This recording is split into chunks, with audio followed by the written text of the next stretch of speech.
Good day, all. This is Michael Deviris from juristry.com.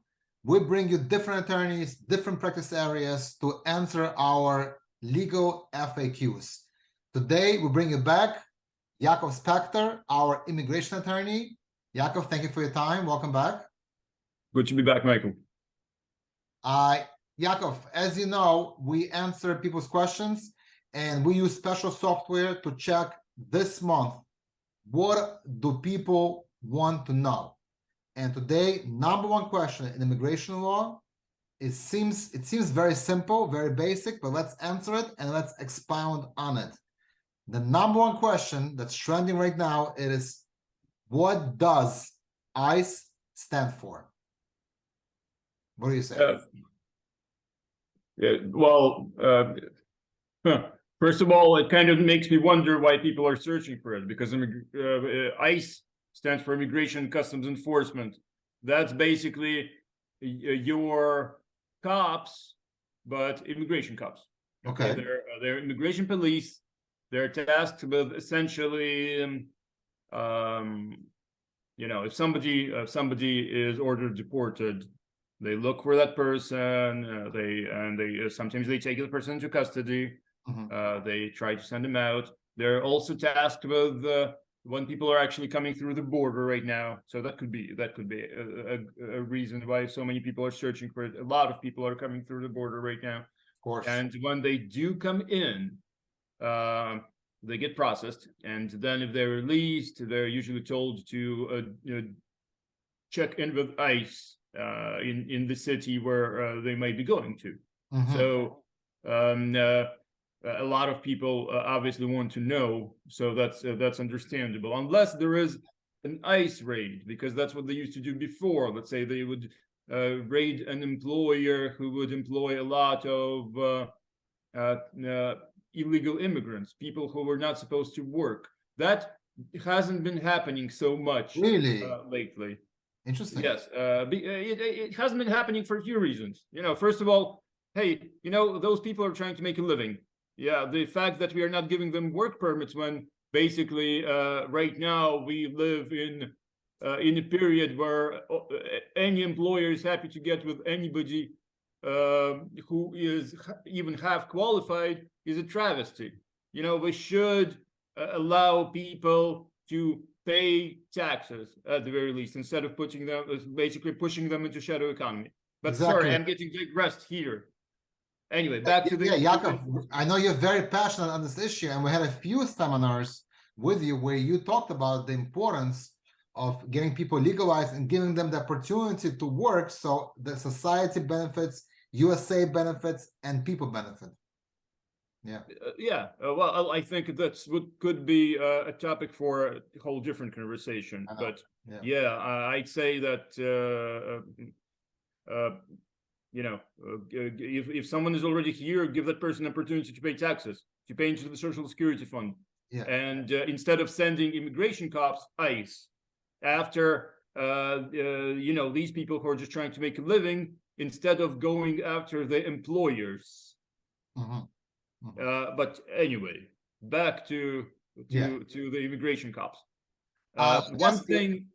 Oh yeah, okay. You go first. You mentioned that we see now less and less or no such ICE raids as before. Is that because of a new administration, Biden administration? They have a different mentality in this? Well, that's one of the reasons. It's just among the Democratic base, it's an unpopular thing to do.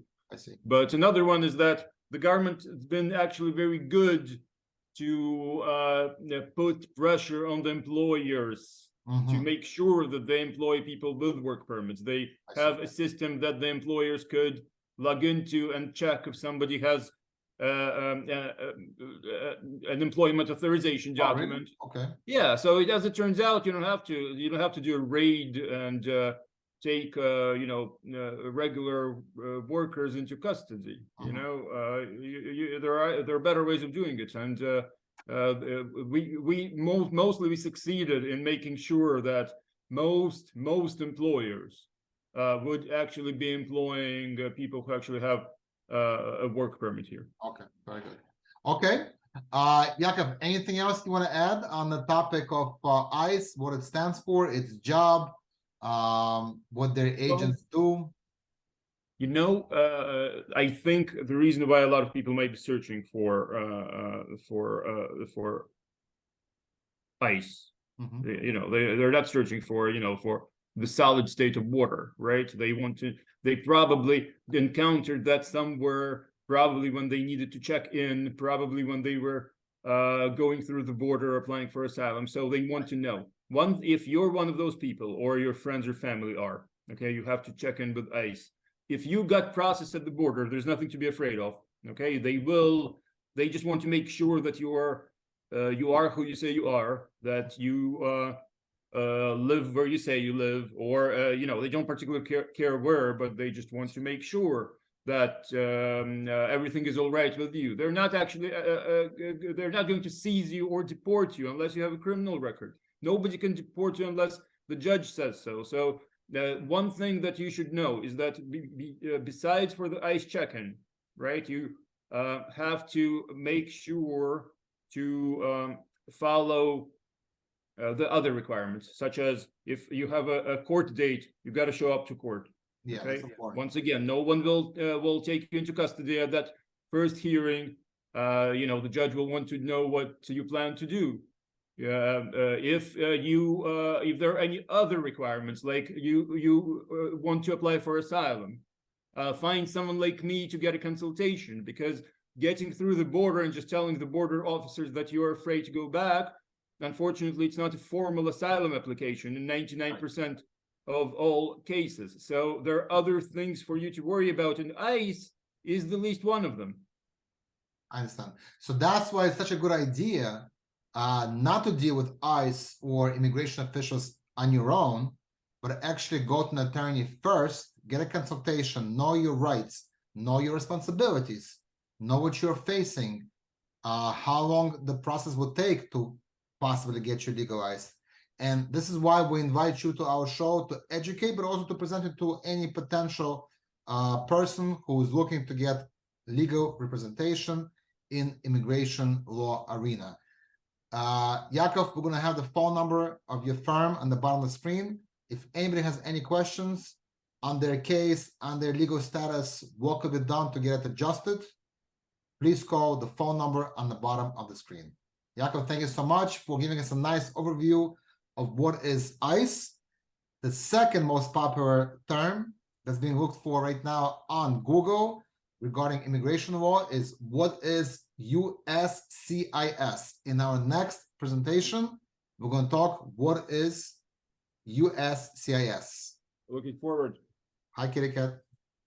If anybody has any questions on immigration law, on getting a consultation about your status, please don't hesitate, once again, to call Yakov Spektor at the phone number on the bottom of the screen. Thank you and have a great day. We'll see you soon. Take care.